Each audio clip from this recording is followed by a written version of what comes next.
Yeah, we're getting your refund. Those streamer things are not your fault, but I couldn't do anything with it, you know?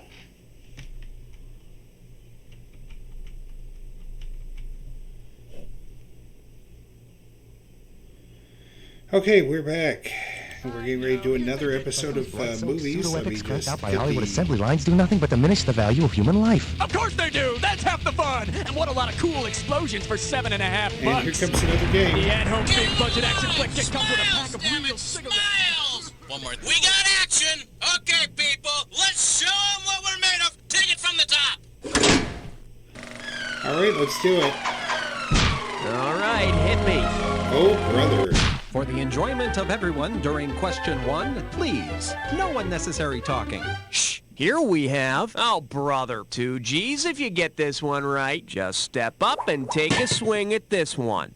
If Brother came out with a new Long Riders series of typewriters, which model name would not correspond to one of the pairs of real-life acting brothers in the film The Long Riders? The Carradine typewriter, the Guess typewriter, the Baldwin typewriter, or the Quaid typewriter? I think the Baldwin typewriter.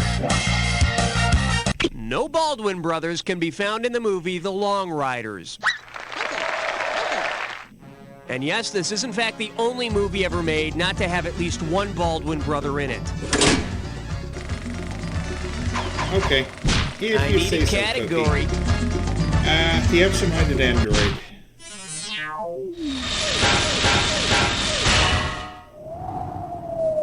All right, here's the deal. The absent-minded android. And you pop a right answer, you got $2,000. Pull out your antenna and get ready to buzz. Which of the following mnemonic phrases could you use to remember the first name of the actor who plays the title role in Johnny Mnemonic? Kielbasa-eating androids nab Uranus, alien sphincters in motion over Venus, atomic dildos advance Martian sex, or clones lick a really kinky earthling? I think Johnny Mnemonic was starred Keanu Reeves. The first letters of each word in this phrase spell Keanu, as in the dude who stars in Johnny Mnemonic. Need to remember his last name? Try this. Really excellent enunciation virtually ensures success. Not bad. Okay, I need a category. Life emasculates art.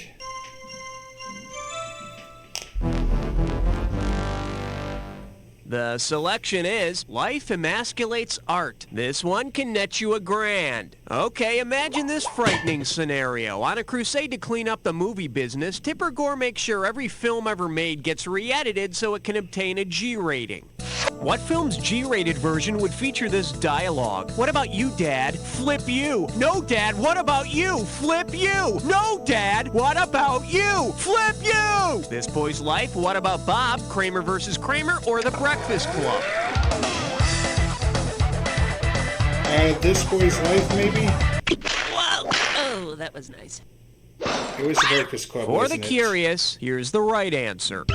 Judd Nelson's home life would take on a whole new wholesome flavor in the G version of The Breakfast Club. I guess near the end, instead of marijuana, all the kids would get high on reading. Right, Tipper? Okay, pick a Once more category. with feeling.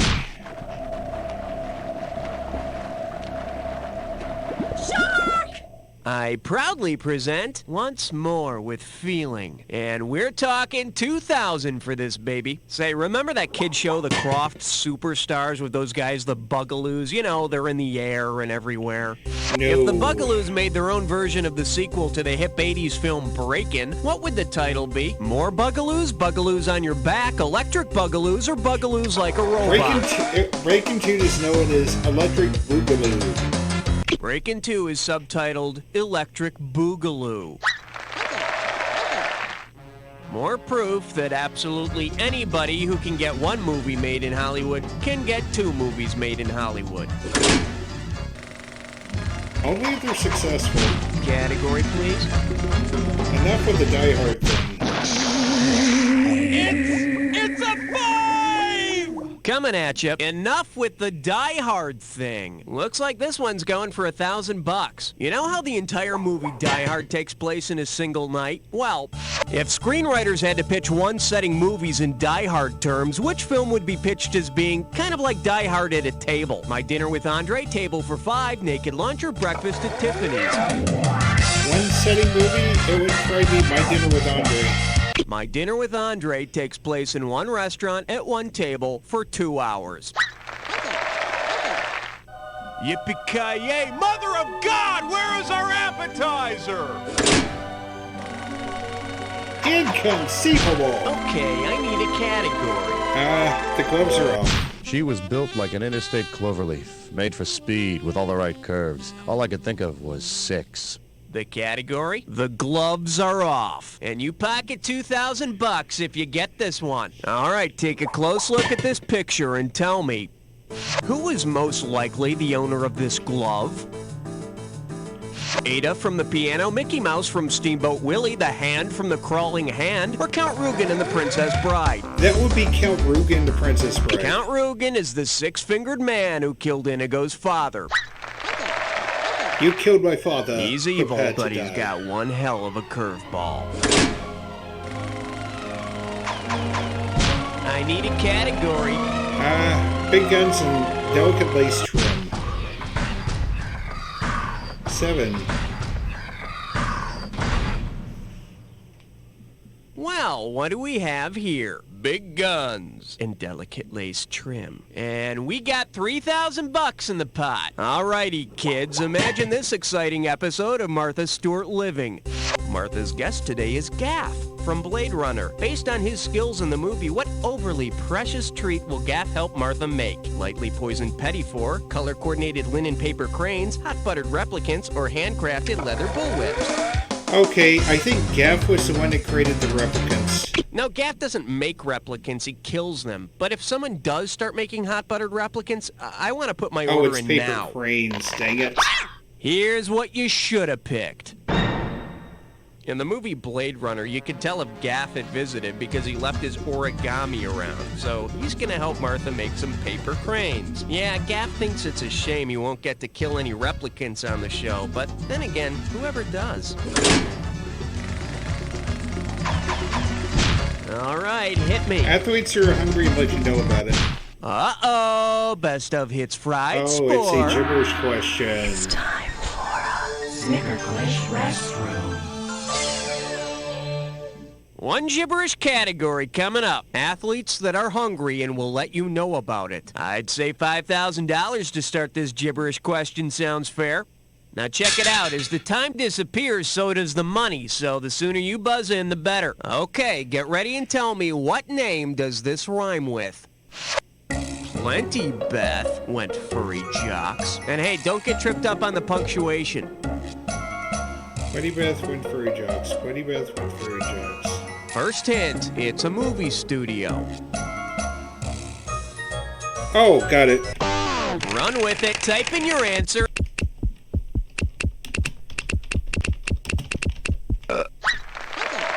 There we go. So next century, since they have to change their name anyway, why not go with a different animal? I kind of like the sound of 21st century badger. Huh? No?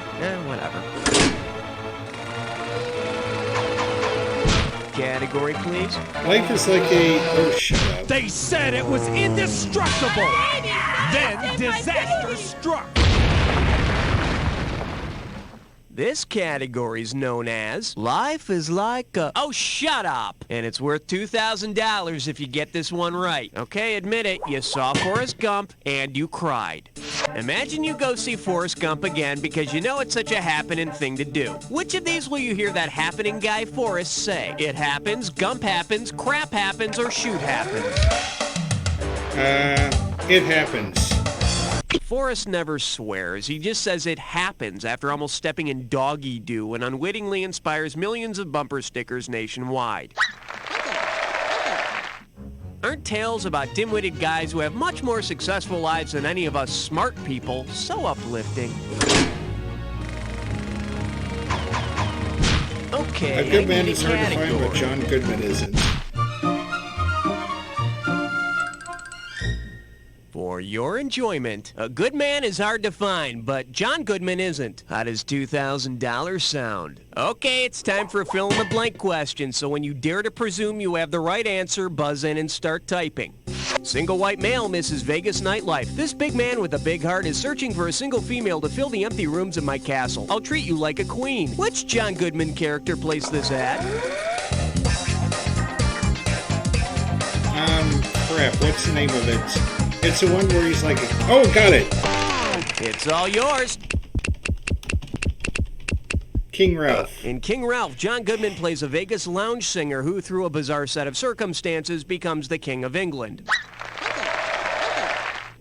I heard this movie was inspired by the little-known fact that Tom Jones is actually the Emperor of Uzbekistan. That's it for round one. Let's go to round two. Every question in round two is worth twice as much, so we got some serious cash at stake here. Let's get to it. Okay, pick a category. Something new at the concession stand. Let's give a nice warm welcome to something new at the concession stand. Oh, let's just make this one $6,000. All right, let's see if you can put together this little eating analogy. Donner Party is to each other as The Fly is to Vincent Price, Linda Lovelace is to John Holmes, the shark from Jaws is to Richard Dreyfuss, or Nicolas Cage in Vampire's Kiss is to Roach. I think Nicolas Cage in Vampire's Kiss infamously ate a roach. The Donner Party ate the Donner Party, just like Nicolas Cage really ate a live cockroach while making Vampire's Kiss.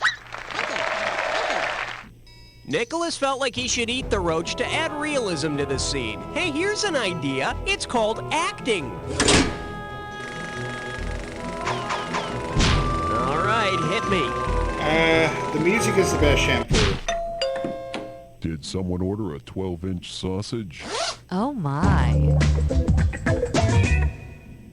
Here we have Music is the Best actually. Shampoo. 2 G's if you get this one right. Grease yourself up and get ready to wrestle. If the mythical figure Medusa wanted to sing about washing those snakes right out of her hair, where should she go? Oz, Oklahoma, Gary, Indiana, or the South Pacific? She would have to head to the South Pacific.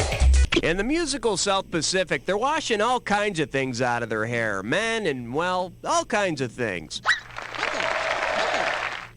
And man, have you ever tried to sneak a peek at Medusa's hot bath in the shower? She's got a great asp. Hey, they can't all be good. Well, the majority of them are good. I need a category. I just checked one deep to Maria.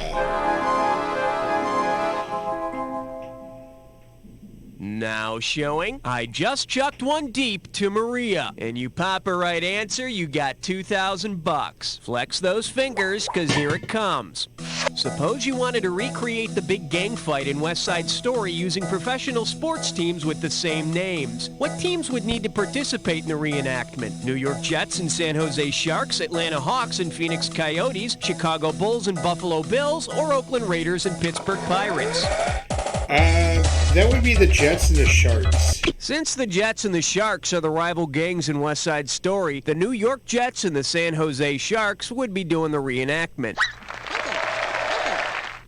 And why not have them do it? We've already seen Joe Namath in pantyhose. What's a little soprano solo after that?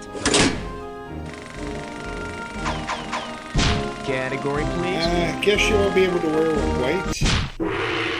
Hiya!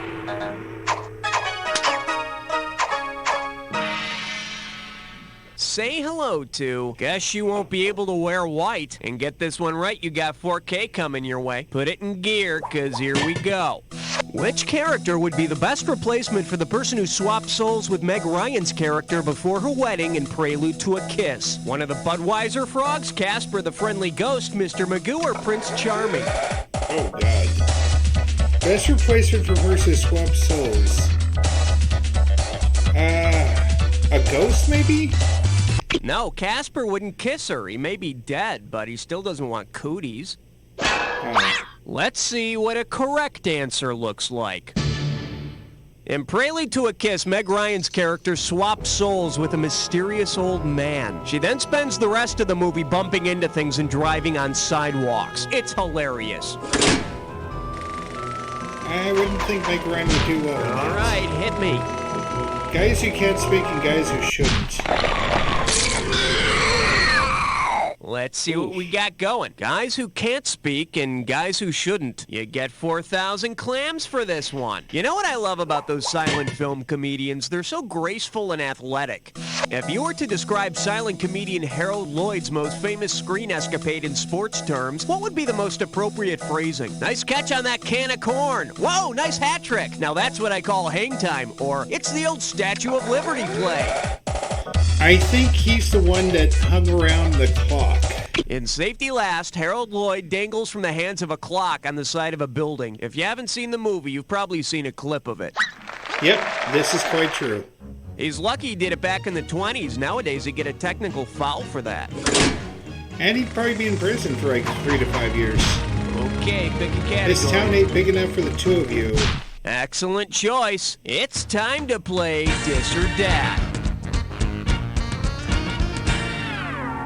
And this Dis or Dat questions category is, this town ain't big enough for the two of you. I'm gonna read off the names of 7 movies, and for each one, I want you to tell me if Steven Spielberg, George Lucas, or both of them worked on that movie.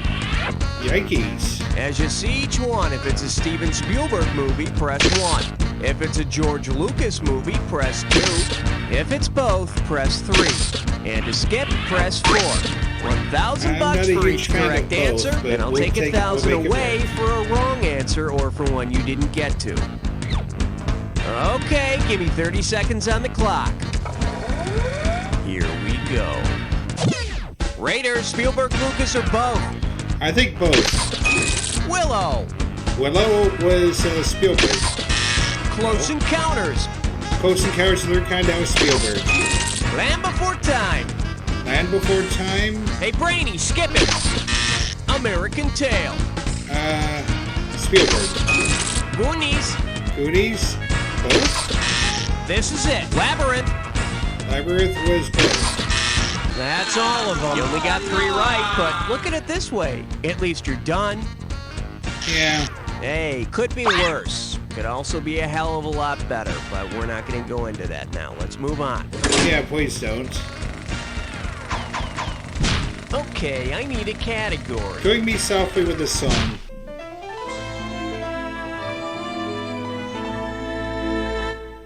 The category is Killing Me Softly with His Song. And we're talking 2,000 for this, baby. You know how in that movie, The Professional, Gary Oldman's character listens to Beethoven before he kicks somebody's ass? Well then, which of Gary Oldman's other movies would have inspired his character from The Professional before a big killing spree? Romeo is Bleeding, Immortal Beloved, Murder in the First, or Sid and Nancy? I think Immortal Beloved, he played Beethoven.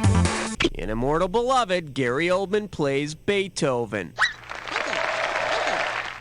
I wish I knew who wrote the soundtrack for that movie. It was good. I need a category. Mickey Rooney and other lifelike performers. Question 18. Honor student by day? Stripper by night. And I believe this one's called Mickey Rooney and Other Lifelike Performers. I'm sending over 4,000 dead presidents if you get this one. Let's see how you handle this one. Suppose the Children's Television Workshop remade It's a Mad, Mad, Mad, Mad World. Based on the movie's plot, what would be the best choice for a tagline? We're gonna turn it on? Brought to you by the letter W, It's a Beautiful Day in the Neighborhood, or I Love You, You Love Me. It's a Beautiful Day in the Neighborhood, maybe? Let's take a little off the top. No. The correct answer is Jimmy Durante's treasure in It's a Mad, Mad, Mad, Mad World is buried under the big W. All right, kids. Today we're going to learn about the letter W, as in, wow, look at those 2 guys shaking Ethel Merman upside down. Okay. Category, please. Cut.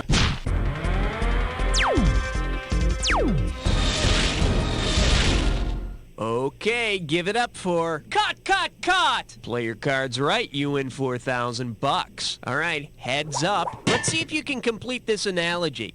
The Godfather is to horses as 7 is to dogs, wives, mothers, or captains. Yeah, The Godfather had a horse's head, 7 had the wife's head, major spoiler. In The Godfather, a guy finds his horse's head in his bed. In 7, Brad Pitt's wife's head turns up.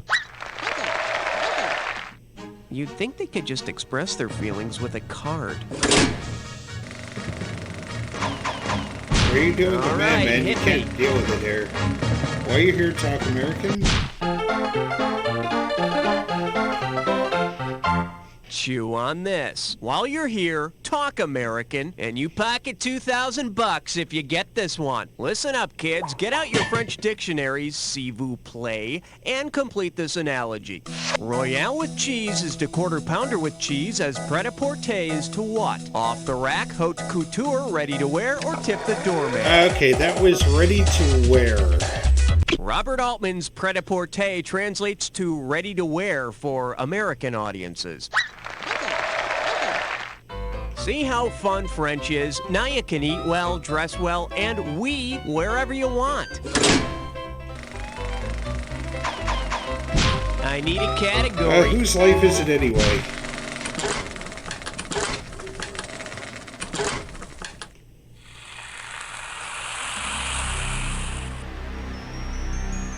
Been there, done that? Let's get on with the attack. Work with this clue. Whose life is it anyway? Well, I guess you'll be the judge of that. Good luck. No, that's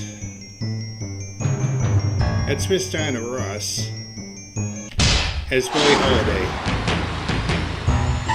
Braveheart is about William Wallace. Correct. Great Balls of Fire. That's Jerry Lee Lewis.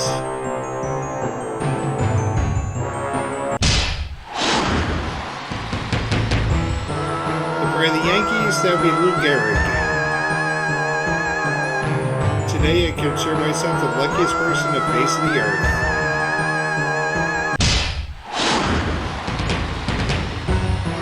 A Man for All Stevens? Okay, Sir Thomas More, I believe.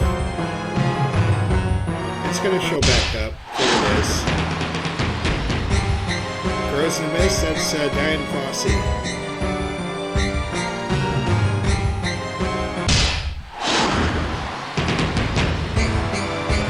Stephen Biko.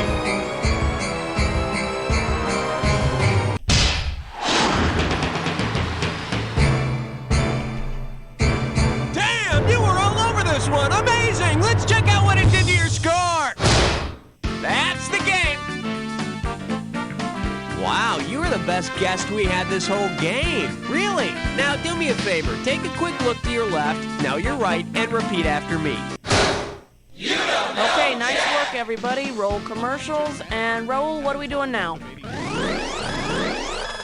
on up to the high scoreboard. Well, you know what that means. Doesn't mean dookie. We all here are unreservedly unimpressed. If you'd like to play again, just let me know.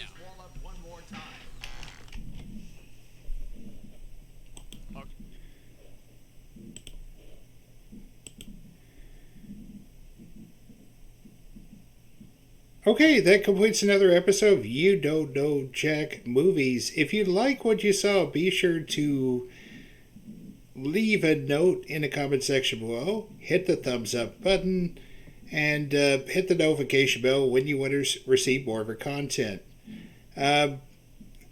Be sure to subscribe and spread the word. We'll see you next time here on Tickets Please Gaming, as the arcade is now closed. Alright. We're going to do one more commercial break, and we're going to try to get through this last game.